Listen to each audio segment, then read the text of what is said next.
Hello friends, how are you doing today? It is Thursday and I'm so glad to be coming to you from my front porch. Today we read Psalms 46, 47, and 48, but I'm specifically talking about Psalm 47, which is an enthronement psalm. And now this psalm celebrates the enthronement of the Lord as King in the midst of the people, and it literally is celebrating the enthronement as the Lord as King. It's literally celebrating the enthronement of God.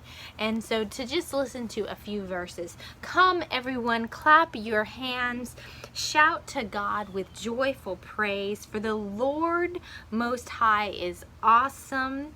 He is the great King of all of the earth.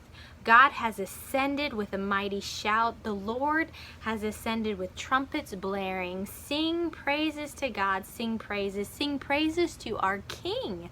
Sing praises. For God is King over all the earth. Praise Him with a psalm. God reigns above the nations, sitting on His holy throne. And so this is a celebration as God, as our King. And if we wanted to make this a little bit more contemporary, because the Psalms are Old Testament, today, or what we say as Christians, is we say that Jesus is King. We call Jesus King, King Jesus. And that is a very bold claim to make and a very bold celebration to have.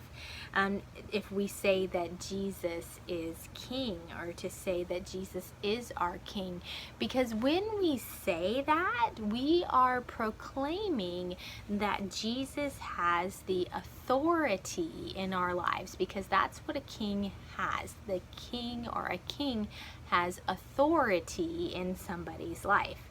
And so what would that, or what does that look like? Is Jesus the king of your life? Is Jesus the king of your TV watching habits? Is Jesus the king of the way you treat people? Is Jesus the king of your time? Is Jesus the king of your checking account?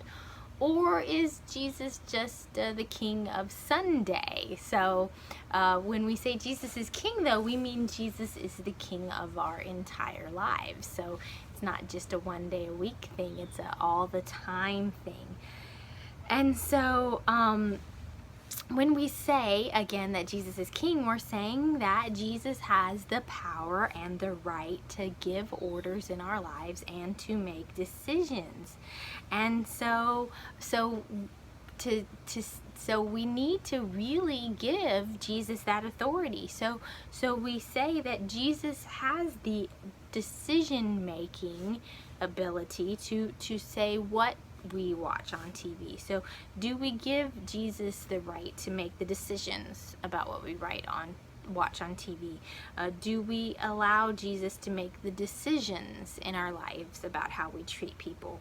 Or do we allow Jesus to make the decisions about how we spend our time? Or do we allow Jesus to make the decisions about how we spend the money in our checking accounts? And authority is kind of a harsh word, but decisions, that we can think about a little bit easier than authority. But to put it that way, to think about it that way, do we allow Jesus to do those things? It's a little bit more serious, and it's kind of hard sometimes to say yes, yes, that we do those things. But that's what we're singing about in the psalm. That's what we're proclaiming. So that is what we're aspiring to be. That should be the goal, is that we aspire to do that. So the other day I talked about the psalm that reminded me of prevenient grace, justifying grace, and sanctifying grace, and I got all excited because I was sitting on the metaphor.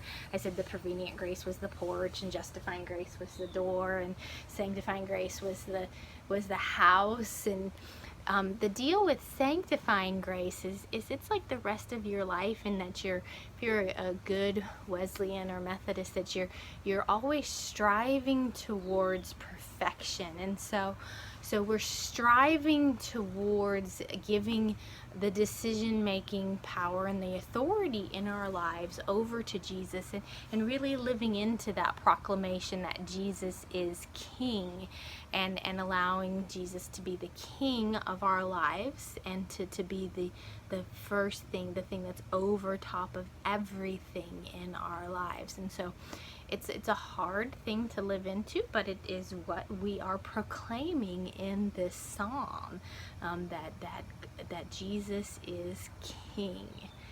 And so that's what I have for you today with this enthronement song. I hope that you are enjoying the psalm study, and I will see you next time. Bye bye, everybody.